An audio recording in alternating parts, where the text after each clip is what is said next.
Good evening and welcome to Shop Night Live. I'm Tom McLaughlin. We have a special treat for you tonight. I am in Alta Loma, California, outside the shop. Sam Maloof, who is no longer with us, but we have a very special guest who I'll introduce in just a second. But yes, this is really happening. We are outside the shop. You can see Sam's patterns hanging in the window, and you can come visit this place and you can take a tour of his home, or you can poke your head or look through these very windows and maybe you'll see what's happening, because this shop is active, as you'll soon find out. And you can check out more about the Sam Maloof shop if you go to sammaloofwoodworker.com, and the Instagram is at Sam Maloof Woodworker. I'm too excited. We got to get inside here. Let's head on in. Hello. Hey. Here we are. Let's come on in. Good to All see right, you. great to be here. Boy, you finally made it. Yeah, we did. Good job. This is Mike Johnson. Mike was the longtime assistant and right-hand man to Sam Maloof. I guess you started apprenticing and then you moved into being really his main guy, right? Yeah, we didn't have a structured apprenticeship program. No. We were employees, and you know, I just stuck on. Yeah. I didn't know at first how long I'd work here, but it's been 40-some years now. So 40-something years. We're in the back of the shop. Or actually, that's the front door, right? yeah, we Okay. just came in the front, and you know, the shop is pretty much the way Sam left it. We kind of purposely haven't done a lot of changes, and we kind of like this particular room because this is the room where he spent most of his time, and so if you look around and you see these patterns hanging on the wall, you're looking at a lot of history. Some of these patterns will go back to easily, you know, the early 1950s, and These rockers. and sometimes we'll be actually referring to them if we have to repair a chair, or if we've been asked to reproduce a chair from that era. Wow. So mostly chair legs on this side, mostly table legs on this side, from coffee tables, dining tables, side tables, conference tables, all different kinds of tables. So there's lots of things over here, and a lot of them, you'll notice, will have names on them. Yeah. Generally, if it's a last name, that's the name of the client that particular design was made for. It doesn't mean that we didn't reproduce that design over and over again, but a lot of times a chair will be named after the first client that They piece go was down made in for. history. But some of these patterns really only have subtle differences from one to another, and that was because of what we were talking about. It's just an evolution of his design, of never being quite satisfied with anything he made. So he would get down on the floor with a Sharpie, take the pattern, trace it down on the floor, stand back and look at it, and then make subtle little tweaks, and then that would become a new pattern. He traced it on the concrete? Well, that was just so that he could get a visual of it. But he real did it on quick. the concrete. Oh yeah, and the old slab, in other words, if you don't know, we were relocated to this location back in 2000 because of a freeway extension that came through his home. So this was picked up from the old slab and brought up in here in several pieces. When I say, we're talking about the entire house, not just his shop. Yeah. So I really say that it's kind of a shame that the concrete couldn't have come with it, because that old slab really had a story on it. I bet it did. Lots of patina of these drawings of oil, glue. I mean, it really had a patina. I wondered, this seems like a dream job for thousands of people. How did you end up getting started here working with Sam? Well, in retrospective, I have to believe it was fate. Yeah. I truly believe that. I was an industrial arts major down here at Long Beach State University, and where most of my classmates went on to be secondary education school teachers in industrial arts. I really just didn't have the desire at that time of my life to teach. I was really anxious to make things. And I knew about this man growing up that lived not too far from where I grew up. And fate brought us together, I believe. And how old were you when you knocked on the door? Well, I was 22 years old when my wife and I were shopping in a local shopping center. We were newlyweds, and I looked across the store. We were upstairs in a Penny's department store. I looked across the store and I told my wife, I said, "That's Sam Maloof, the man I'd been telling her all about." He was there with his wife, Alfreda. They were shopping. We were newlyweds. We were shopping for a little house we were renting. Wow. And I was showing her my idol. And you know, I was content with doing that and going home and us going on with our lives. And you got to remember, we were young. I was 22. She was 19 years old. She puts her foot down and she says, "Mike, you need to go meet that guy." Oh, good. And so I reluctantly kind of approached him, but Sam was gracious. He broke the ice. He made sure that, you know, it wasn't awkward, and we had a conversation there in the mall. And next thing I know, he's inviting me up here. And so I came up the very next day, and the next thing I know, he's asking me, you know, "What do you want to do? Do you want to come to work for me?" And so, you know, that kind of thing. And that was it. You started what, the next week? The next Monday. The next Monday. Wow. That was a Friday, and it was. I'd say that's fateful. It was meant to be.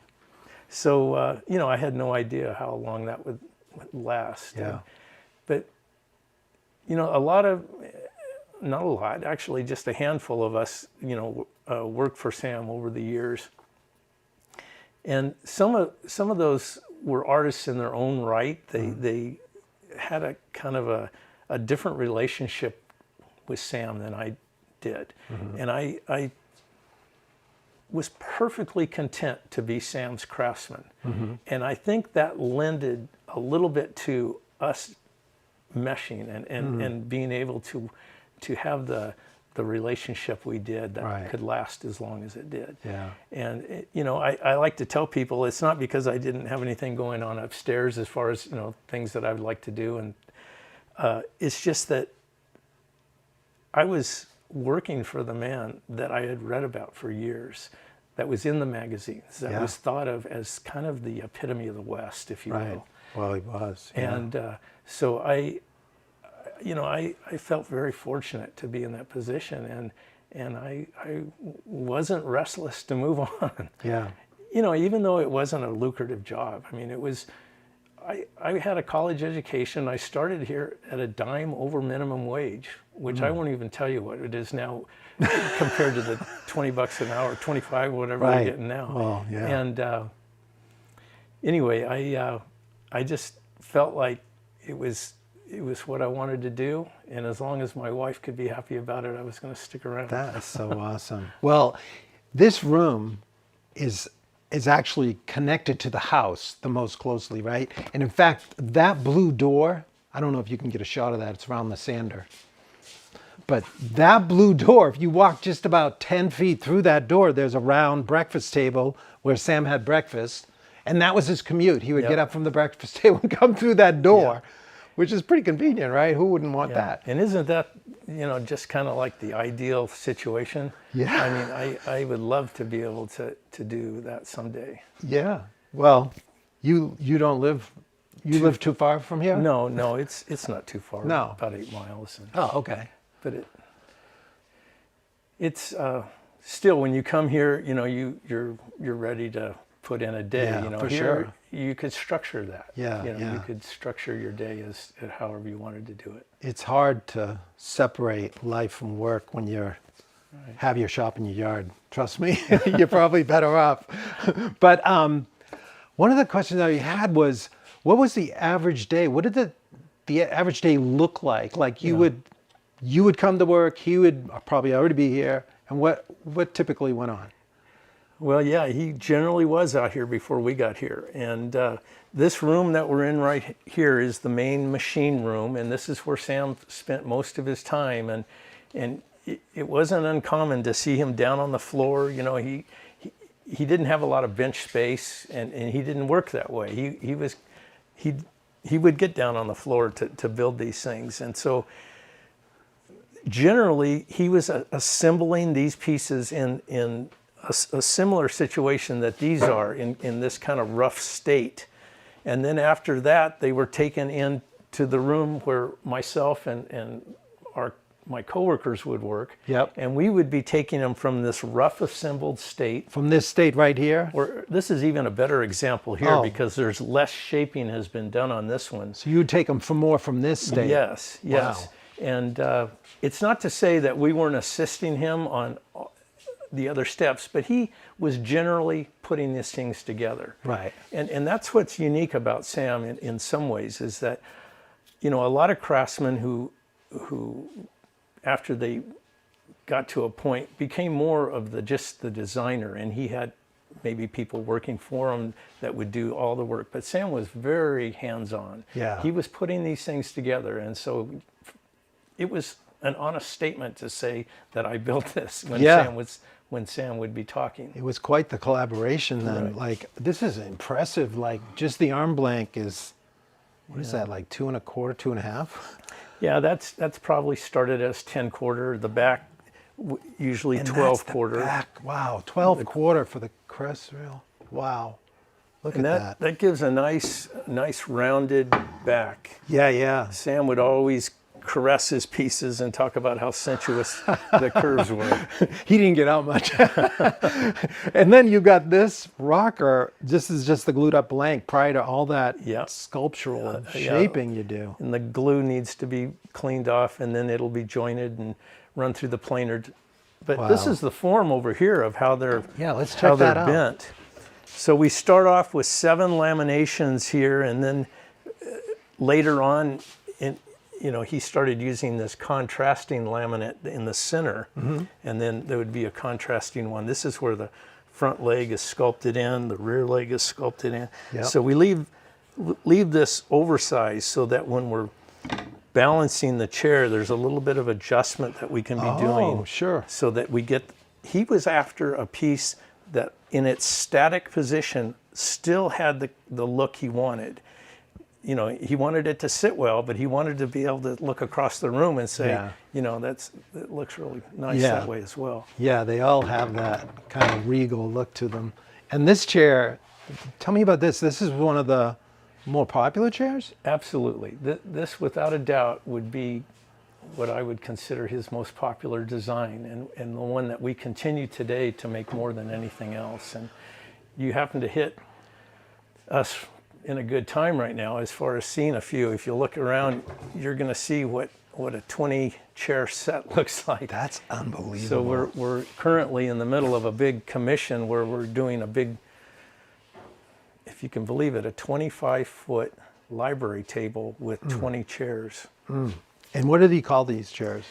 We refer to them as the low back chair, but oftentimes you'll also hear people calling it the Evans chair, and that's going back to that first client. Sure.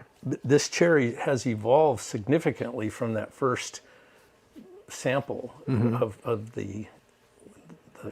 what the Evans got, but the chair is still sometimes referred to as the Evans chair. Wow, that's incredible. Beautiful.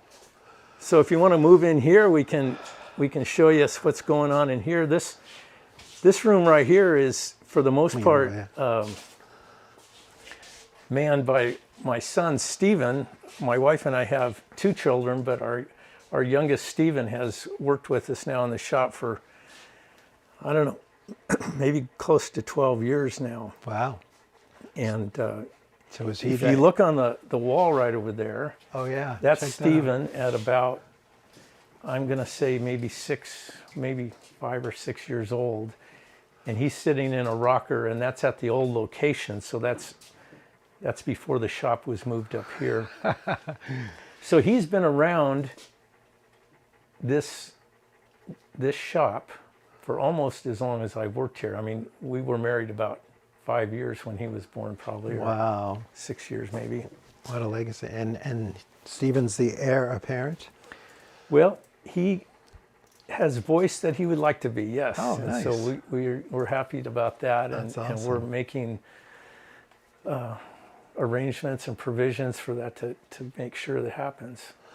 So what about this chair here? This is is this one of the early ones? Yeah, you're looking at a vintage Maloof dining chair there. In fact, you can actually see the stamp.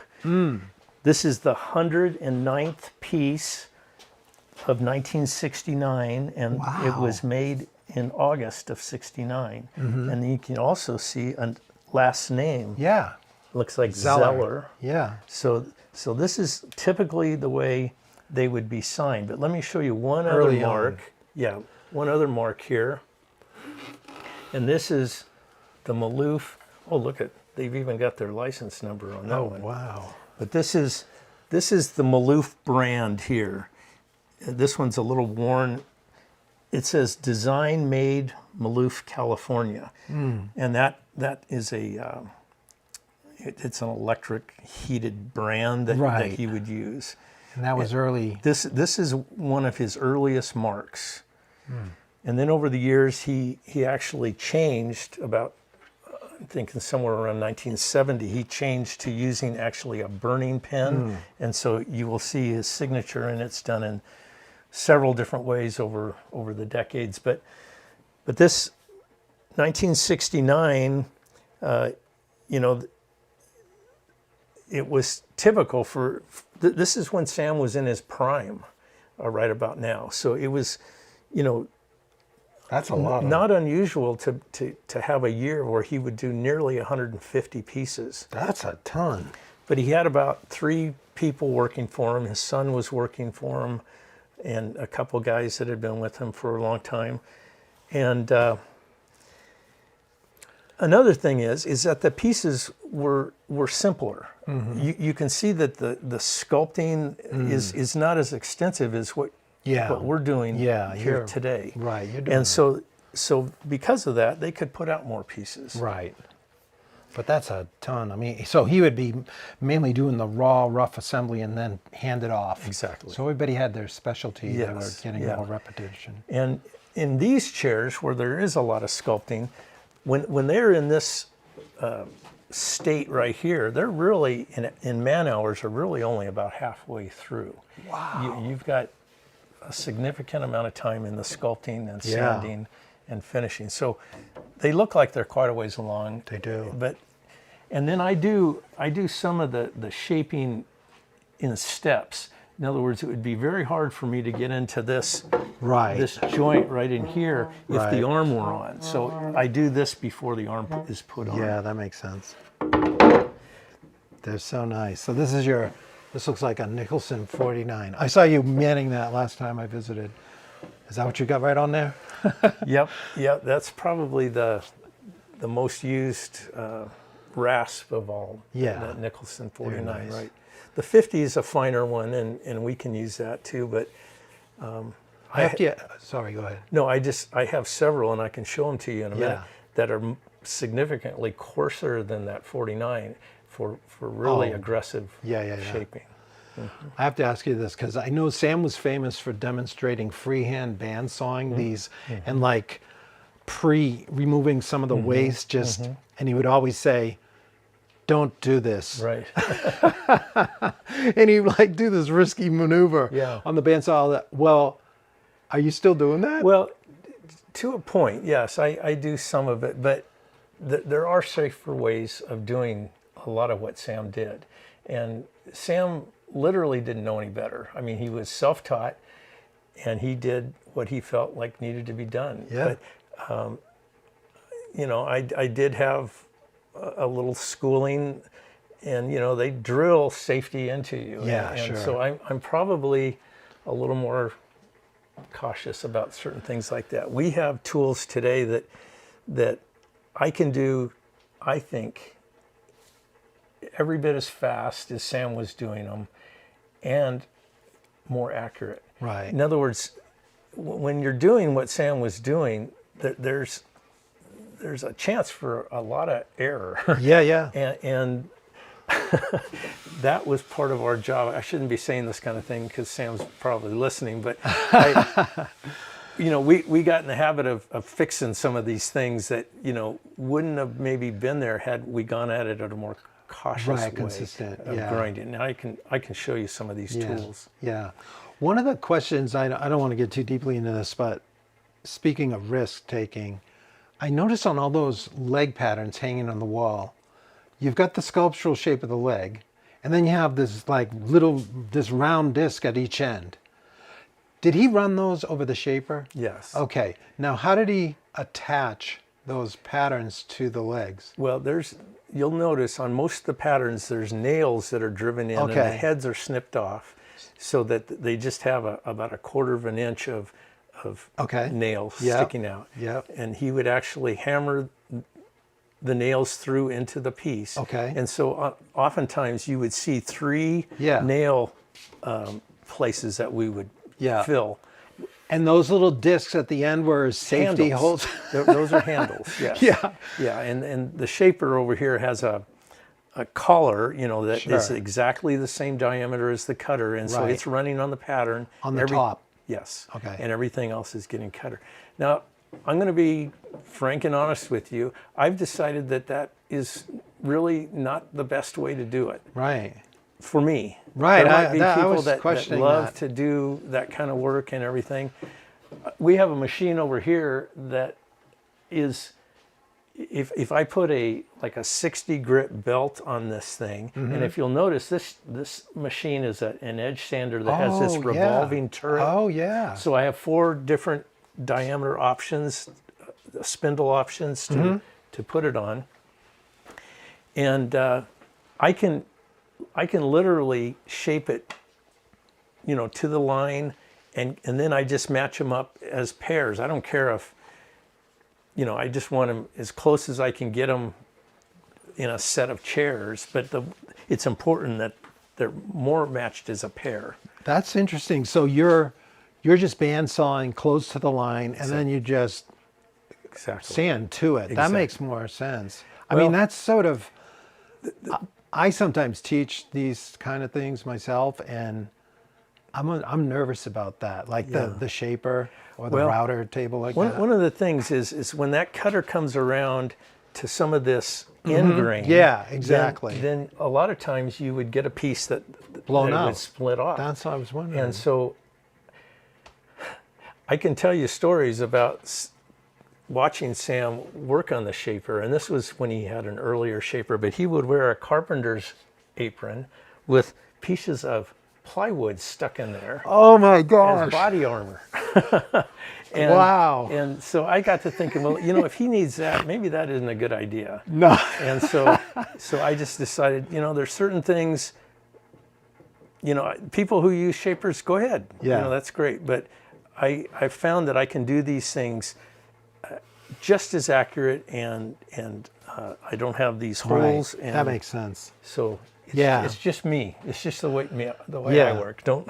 No, I understand. I think that's smart. I mean, everybody has these kind of things evolve over time, right? Yeah, I just have decided that there's certain things that, if I want to do this for as long as I possibly can, that maybe I better think about how to do them safely. What are you guys doing here with these smaller I just thought you might like to see what a few of our accessories. It's that time of year where people are starting to order things for gifts, and we have the capability. Stephen has a laser engraver that he can engrave. Let's say they want it for an anniversary gift. He can write the name and That's sweet. the date of their event. So this is the arm shape. This is the pattern of the arm. Of the rocking chair. chair. And so what we've made there is a board that you can serve your guests their salami and cheese or whatever. And, Nice. And then you can talk about what the shape means. So you can have a Sam Maloof Woodworker piece, and this is the gateway drug to the rocker. There you go. There you go. All right. Sam Maloof Woodworker. So what I've shown you here is this is what I call a Maloof signature joint. This is a very early joint that Sam was using quite extensively in his work, and it really represents all this one. Although this one is fauxed, normally it would be a joint or a leg that would come up through it, and then it would be wedged. But this spline makes it special to Maloof. He would plunge out, what is that, a 5/63 And it would be different width for different diameters. you know. Yeah. But anyway, this board here is a serving board that you can use as a cutting board or a serving board, and it has 4 little feet that lift it off the counter about an inch, and you'll have that joint Oh, that's right cool. there, 4 places. So it just makes a kind of a conversation piece. So that's another gift item available on sammaloofwoodworker.com. But wait, there's more.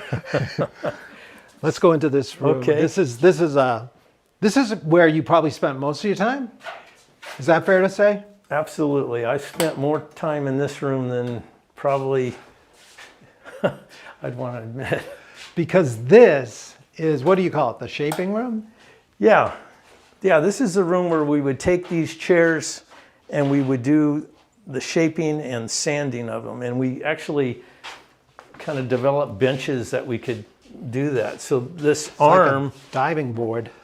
this arm gives us a place to put the chair up Yeah. and clamp it to the bench in all different positions. You know, I can Yeah. turn it over like this. Oh, that's genius. I can take and clamp it like this. Mm-hmm. And then the lights are also something that, you know, I can cast shadows from different I directions love when I'm that. shaping. So this is what's considered a dock light, a loading dock light, Oh, yeah. Okay. where they would load. So where do you get those?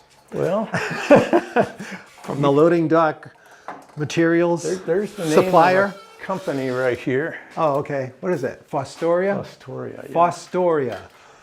Well, you. But anyway, Amazing. I truly believe, and the older I get, the more I need it. Is light is Yeah. absolutely important to my work. And that raking light shows the shadows so Exactly. perfectly, right? You really need it for this kind of sculpture. Right, for these hard lines that we Yeah, try yeah. to keep consistent from side to side. If I didn't have a way to create that shadow, I wouldn't be able to get them as nicely as I'd like to have them.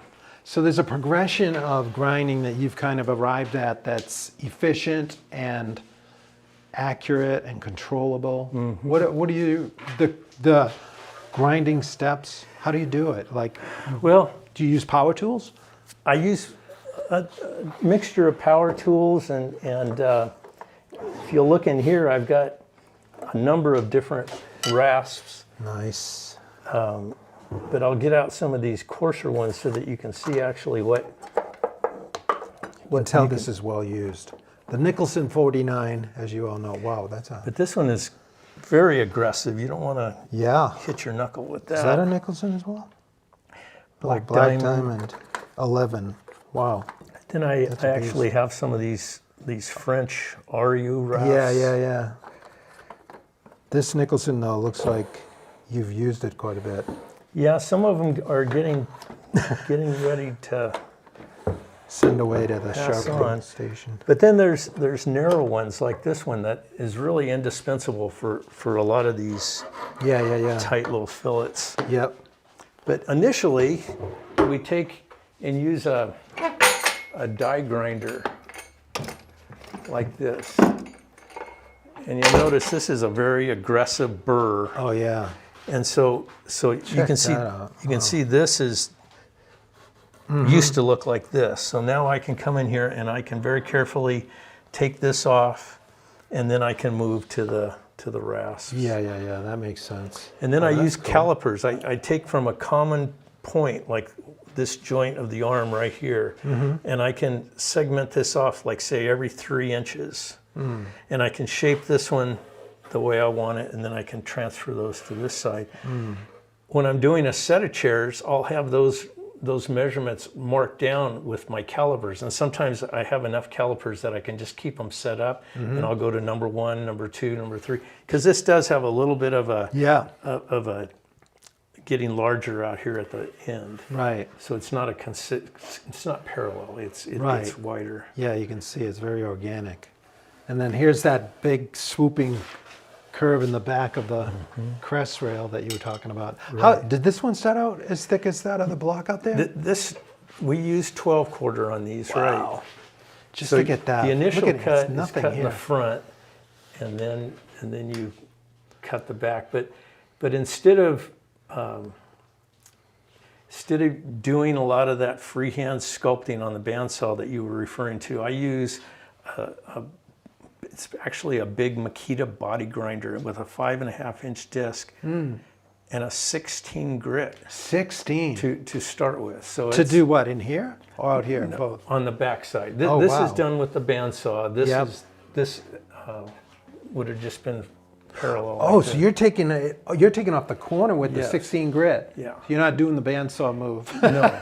Oh, that's cool. And it's the same with the arms. I have a vise that I clamp up here, and I can put the arm in there, and I can actually grind it. I'm getting to where I can do them pretty quick now. I bet you. So you're throwing a lot of dust with that. This room must be. I mean, you cleaned up. Yeah, yeah. You got. Heck, we even cleaned the sink, so you did well. Oh wow. But these fans are kind of almost indispensable to that. Oh, yeah. This fan in the wall can really clear the. So if you're walking by outside, you're getting like a steady stream of walnut dust. But That's awesome. You know, we don't have it running all the time. No. We just when we're cleaning up. But so this is the same chair, Yep. finished. Yeah. So Look at that transition. if we wanted to, we could put them Yeah, let's see them. side by side. Yeah, let's see that. Wow, look at that. That's incredible. So you can see, you know, that I have got these quite heavy at that point. Yeah, There'll yeah. be a lot of wood taken off, but I'd rather have it there than not have it. Right. That's so beautiful. Look at that. I can see why now you said it's like halfway there when you're just getting to shaping these fronts. Wow. So people always ask me, how long did that take you to build? I mean, I don't know if you have gone through that, like this sequence, you said it's about halfway. So to get it from that point to ready to put finish on, you've got how many hours would you say left in Well, that? another maybe 6 days. Six or maybe even 7 days. On one chair. Wow. You get your work cut out for you to get those Yeah. 20 chairs Yeah. done. Yeah. Yeah. That's incredible. I, Wow. And how about these? This doesn't look like a Sam Maloof thing here, but it has history, right? It does. It does. And it's something that is kind of been a diversion for Stephen and I to do something a little different. But Sam was doing these, and I want to show you this photo here at some point. Oh, This yeah. is a picture of a very early design that Sam was doing. So he would take his scrap wood, and we're talking about in the early 1950s, he would go to the bandsaw and rough these things out, and then his guys would sand them. He'd mount them on these brass rods, and you'll notice this piece right here is actually one of those scraps from the inside of the back. Yeah. And the back of the chair, and so That he's makes cut sense. off the feather edge, and he's just, and so a number of years ago after Sam passed, we were kind of looking at some of these mid-century designs, and we were trying to decide which ones, you know, maybe would be relevant today, and you know, because mid-century design is certainly been in vogue for a number of years now. And so we chose some chairs, and we chose a couple of accessories, and we just decided that we would kind of add them into our offering. But when Stephen came along and we started working on some of these fish, we decided to give them a little bit of a kick. So you'll notice these have just a little wiggle to them.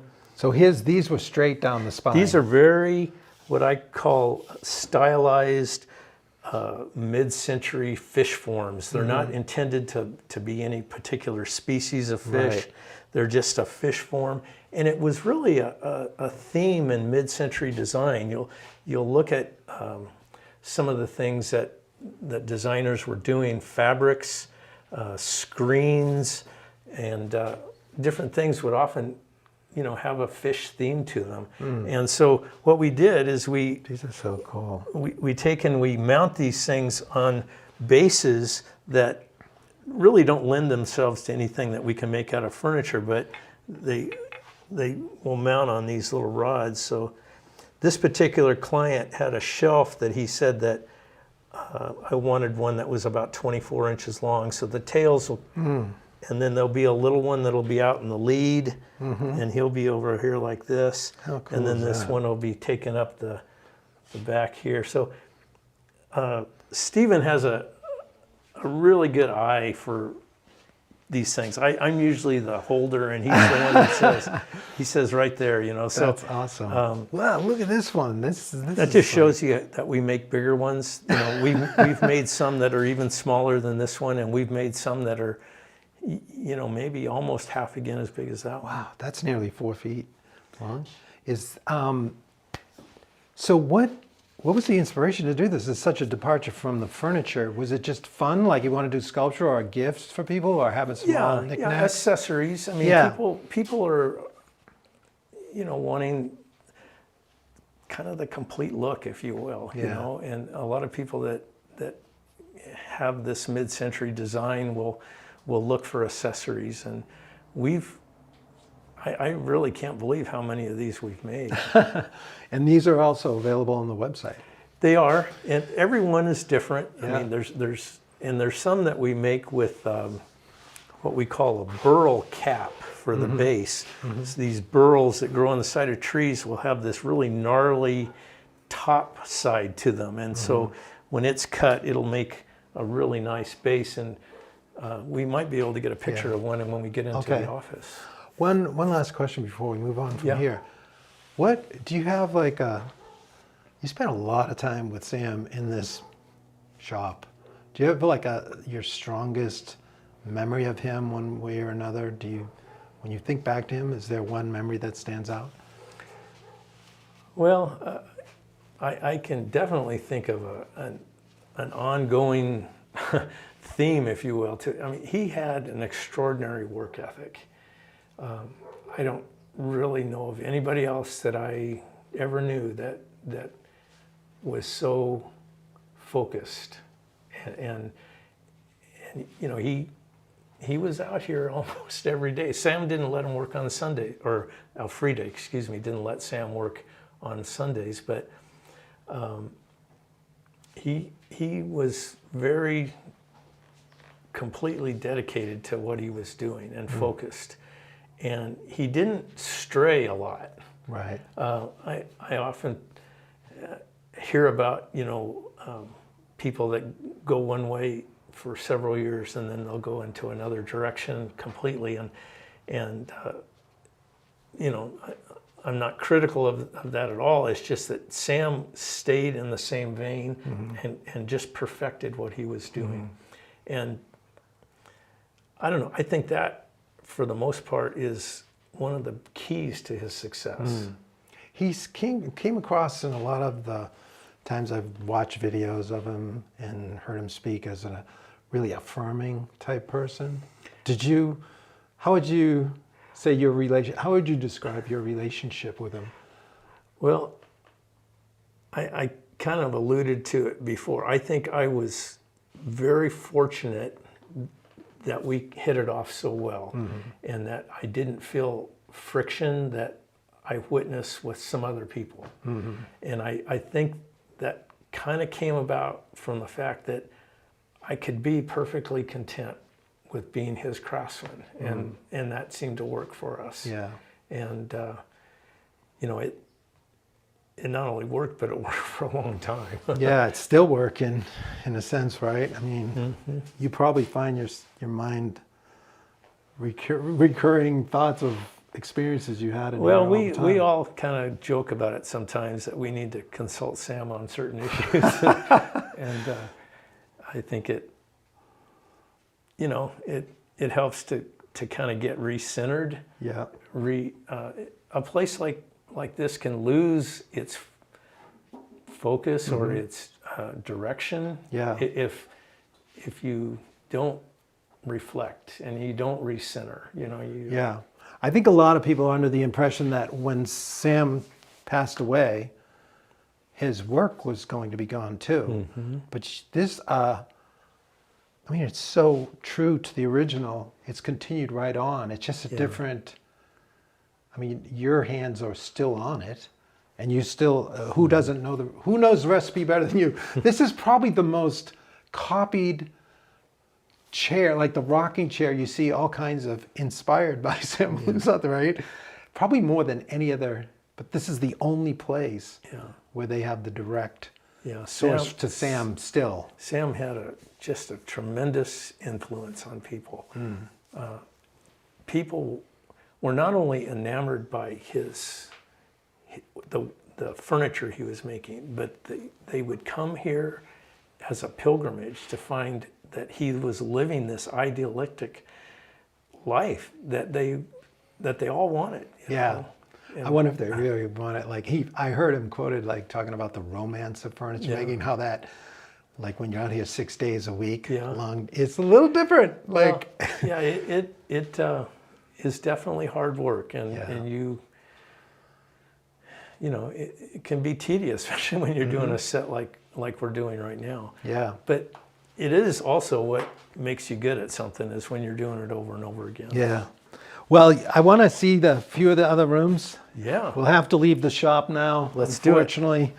But let's see the showroom. I think you've got some pieces in here that are well, I'll tell you. old and new. Yep.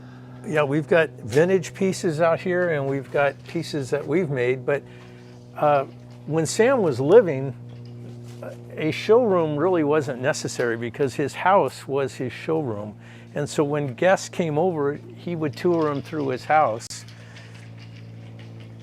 When Sam passed away, we no longer had access to the house like Sam was using it. Oh, yeah. Because the foundation was using it for public tours and that kind of thing. So we decided as a group that it was necessary to have some place that was out of the dust, that we could store pieces, and even though it's not really that large, at least gives us a place to show. Well, we're on our way. I just wanted to point out he signed in here during the opening of this new location? No, what you're looking at is a signature he did in the wet concrete on January 24th, 2000. Okay. January 24th is Sam's birthday. Oh. And so we were out to lunch for his birthday, and we decided to come by and see the progress of what was going on, and they had just poured this. Oh. And Sam, with his beautiful penmanship, just wrote this out real quick, and that's a tribute to his birthday right there. That's awesome.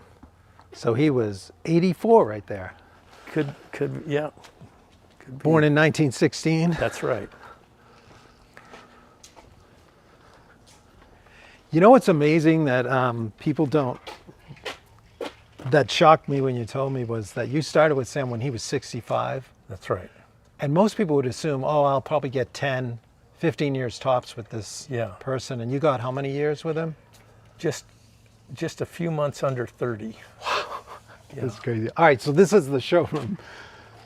Yeah, we'll go in here and show you what we've got. Normally this room would be set up kind of like a living space, but we've now got so many pieces now that we're dealing with vintage Maloof furniture that we kind of just had to make sure that we could get them all in. But come on in and we'll show you some pieces that both Sam made and we made.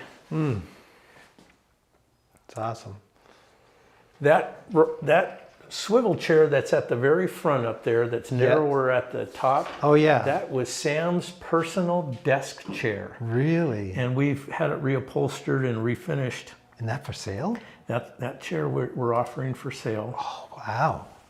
This chair next to it is one from a very large commission that we did for an office in downtown Los Angeles, and we acquired back a number of them, and this one has just been reupholstered and refinished, so this one is also for sale. And wow. We just acquired this set right here from a local client who Sam was working for in the early 60s, and this chair and ottoman are now finished.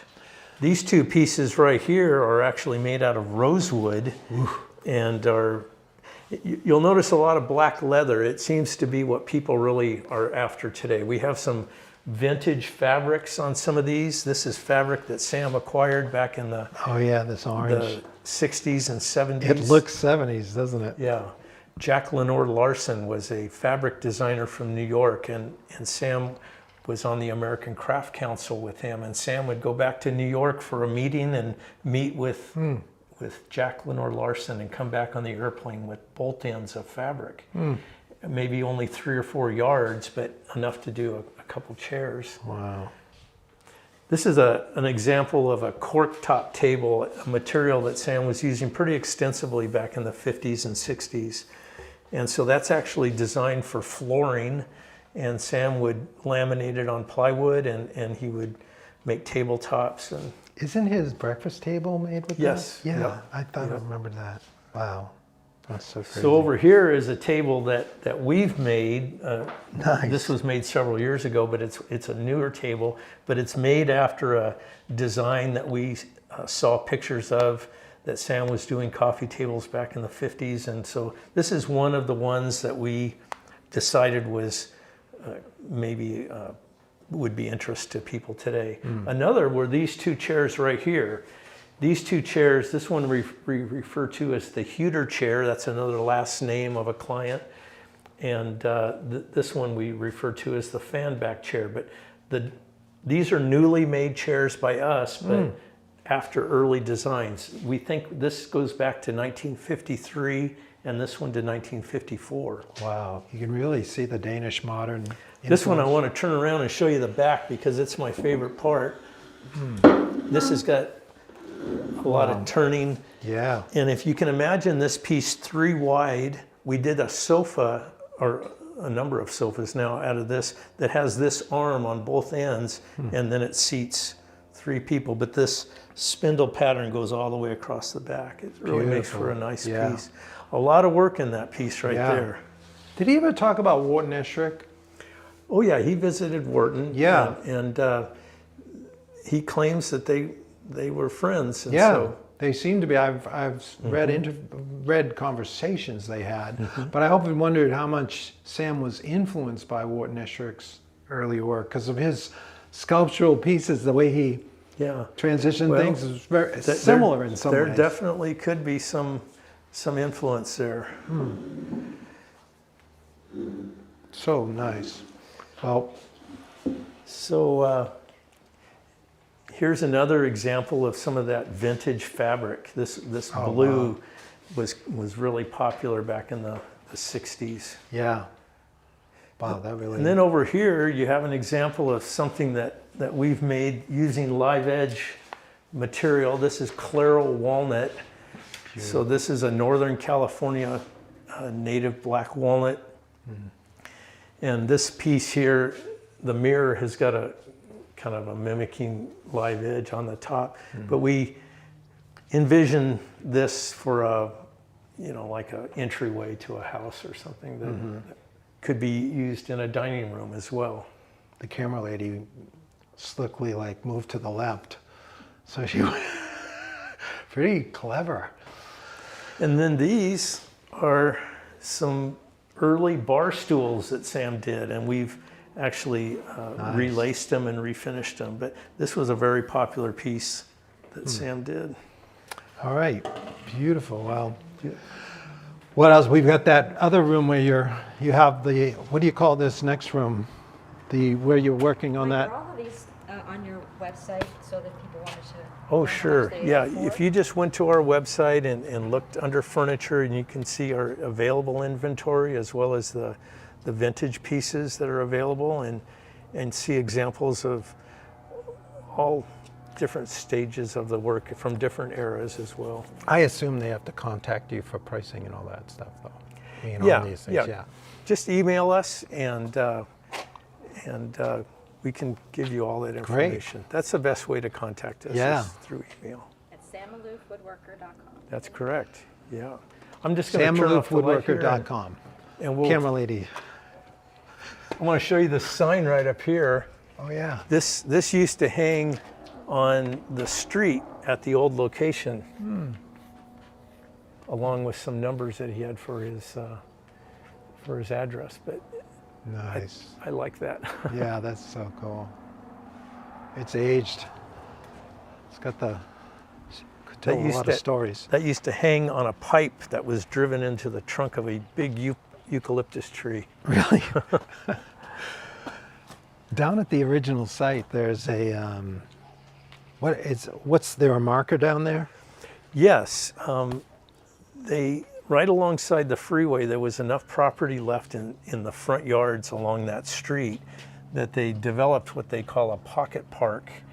And there actually is a large rock that has a plaque, and that stretch of where Sam's property has been dedicated to Alfreda. Oh, nice. Is that right where the shop was? Where the plaque, Yep. is it Yep. near the plaque? Very close, yeah. Oh, nice. The shop would have actually been down probably in the slow lane of the freeway. Really? Yeah. The freeway right there is depressed. You know, it's underground, Oh, okay. lower. And so they removed a lot of soil. Sam's Grove, had to be all excavated out. Wow. So tell us about this. Is this the project? This is our current big commission right now that we're working on, and it's for a library for a local private school in Claremont. Unbelievable. I mean, And this is... I decided it was necessary for me to build a model for it, for not only my purposes, but for the people that were doing it to be able to actually visualize what it is they wanted. Can you tip that? Oh, there, she's got the light up. Yeah, I'm going to turn it over for you too, because nice. there's the structure underneath is really, you'll be able to get an idea of Beautiful. what this looks like over here. So this model is 1/8 scale. Mm-hmm. So normally I work models in quarter scale. The models that you'll see when you go in the office are 1/4 scale. Mm-hmm. Had I made this in quarter, it would have been over 6 feet long. Gosh. And so I made it in 1/8 scale. But this table, when it's finished, will be 25 feet long and 5 feet wide. Whoa. So it's a long, narrow table that'll go in a library, and it'll be used by students. It's not a boardroom table. It's actually a table that'll be used by students. How great is that? And all these are all the same, from that same set you're working on so right now. the ones you saw in the shop, or the remainder of these, make up a set of 20 chairs. So there'll be 8 on a side and 2 on each end. Mm. And then this room has some of the finished works. We've got what do you call that? The twin or we call it a double rocker. Mm-hmm. And that one's available for sale, and it's only one of I think 12 ever made. That's a collectible then. Yeah. And then over here to your left it's although kind of taken apart, is a great big cradle hutch. And it's one of only 5 ever made. And so you'll notice that, I'm going to squeeze by you here and show you this. This gets a big changing board that pulls out from right here, so you can take the baby out and change it. And then all the parts right here, the doors, and then on the other side there's actually a bank of drawers. So this can be used as a room divider, so you can have access to both sides. Oh, that's pretty sweet. A lot of work in these things, but all 5 of them were made before my time of start. I started in 1981, and they were all made prior to that. So it's kind of interesting to get one back and actually study it and see how much work there is in that thing. Yeah. So down here we have the iconic rocker itself. 3 examples. Yeah. These are these. What dates do these represent? Do you know? Well, Stephen may have to correct me, but I think this is from 1985, 86, and 95. So this is the way the rocker was basically looking when I first started here. I started in 81, and we were putting these out. Some of these I was working on. Sam was getting about $1,200 for a rocker at the time I started. And by the time He won his MacArthur Award. I don't know if you are familiar with Yeah. him getting that in 1985. Yeah. The prices kicked up until they were about $8,000 towards the latter part of the 80s. And he thought that was the epitome. He could not believe that he was getting $8,000 for a rocker. Yeah. And then, you know, at the end of his life, they were up to $25,000. There's a little bit of differences, subtle differences between these as you go from the oldest one to the newest one. And the most obvious, I'm going to scoot by you here, the most obvious difference is the rear leg. If you'll notice, this rear leg actually returns up where those older ones slant backwards. He was looking for a piece that not only was very comfortable and gave you the back support that he wanted, but he wanted a piece that just had kind of a rhythm to it and you know, kind of just looked the way that he was after. And by putting this ebony stripe in the rockers, you'll notice that first one doesn't have it yet. And then, so it was right in that mid 80s that he made the transition from not having that lamination into having it. But it just gives it, you know, this, there's always been this ebony theme with the plugs, but that just gives it that extra little Yeah, it sure does. accent there in the rocker runner. It really does. That is so beautiful. Now, the fish and the rockers all have the same finish? They do. The only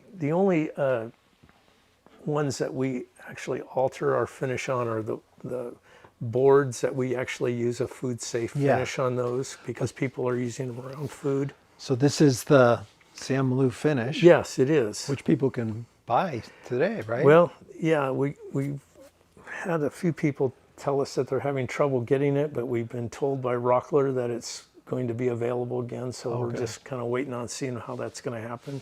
I have to ask you this because I know people are wondering, how many coats on your standard rocker? We like to put initially about 5 coats on. And you're wiping it on and you're wiping it off. Do you thin it down at all, or No, just... we don't thin the oil down, and we wipe it off fairly quickly. In other words, we're not letting it soak in too long. Especially on some hot days, we don't want to wait too long because it can So you wipe it off, so there's not a lot of rubbing out that needs to be done at the end. We stress wiping it off absolutely completely. In other words, if people are going to make a mistake with our finish, it's because they think they need to leave a little bit on in order for it to be doing something. When in fact, it's just in the pores of the wood. We wipe it off absolutely completely. And when you think you're done, use another set of dry rags and get it done. Really? Again. Yes. So that's 5 coats like that, and so it ends up being pretty foolproof. Well, yes, it's not a finish that's going to resist, you know, water or that kind of thing. If you had it sitting on there for a while, if you wiped it up right away, it probably would be okay. Yeah. But it was a compromise that Sam felt like it was worth it. In other words, he was after something that you could still feel the wood, and this gave him that look. Yeah. So it's 5 coats and that's it. Wiping it off. That's nice. They all just shimmer, you know. You can see that there is some on the surface, but it's as if you were wiping it off. You're not really getting it all off, but you do. It stays in the pores, and that's where it solidifies. Yeah. All right, we've got to go to our last room that has some pretty sweet items in here.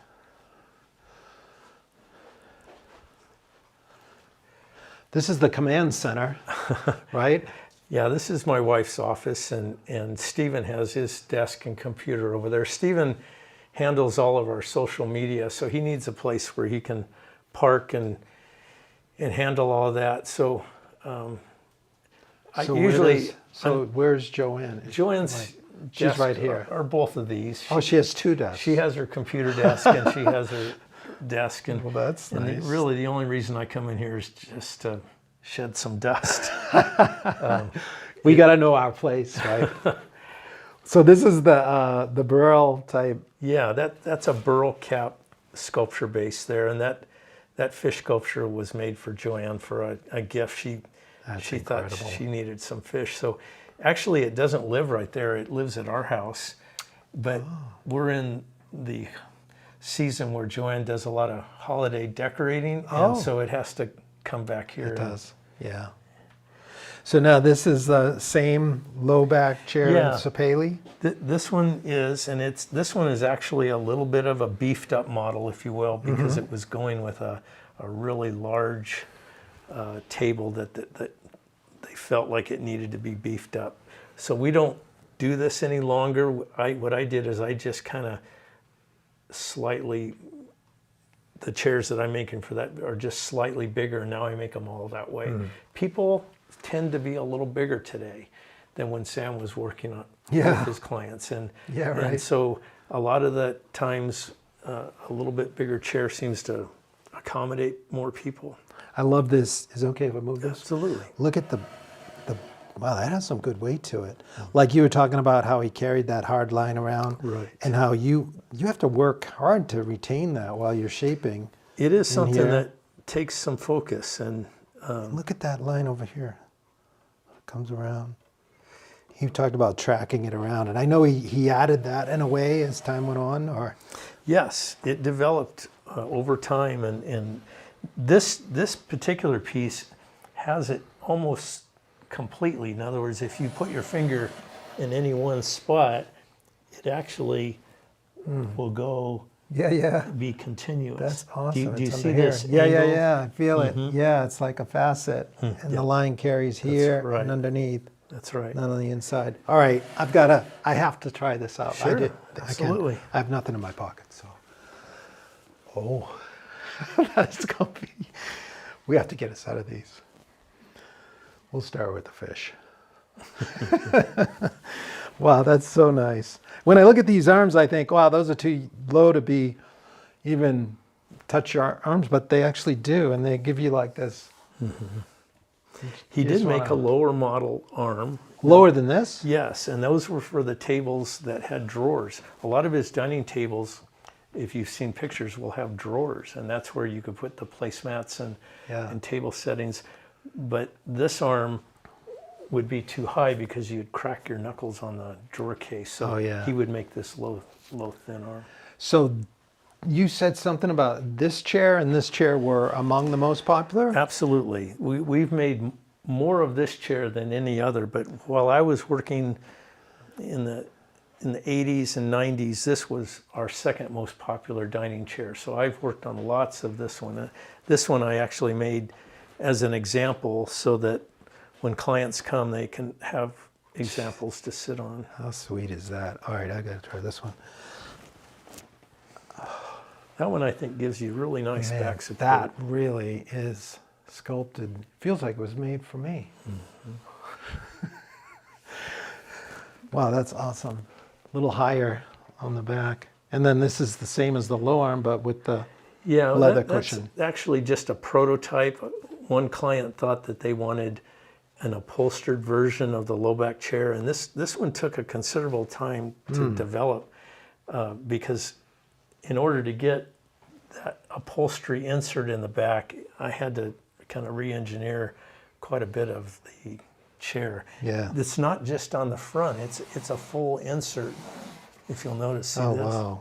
Oh, it goes all the way through. Yes, yeah. Wow, that's clever. And take a seat All in right. that one over there. All right, this is unbelievable. Tell me, this is the classic Maloof rocker, but it's in a special kind of wood. Yeah, it's in a wood that Sam started using towards the end of his life, and it's very reminiscent in its figure of rosewood, but it's got the grays and you know, it doesn't have the reds like rosewood. Stunning. But this is a wood called zircote, and it comes from Belize. And if you were to lift that chair, you would find that it's at least half again as heavy as a walnut chair. Oh my gosh, this is so nice. Someday. Wow, that's so comfortable. He really dialed it in. Like you said, I mean, because he didn't vary, and he stayed with this form. He perfected it, really. I mean, how can you get any better than this? It's so nice. All right, I'll get up. But check, I gotta show, this is the last thing we'll show, Mike.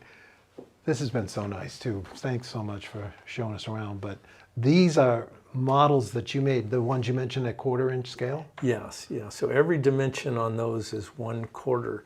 And my goal in making these was to make them as authentic as possible, you know, down to the way we do the intricate joints and all.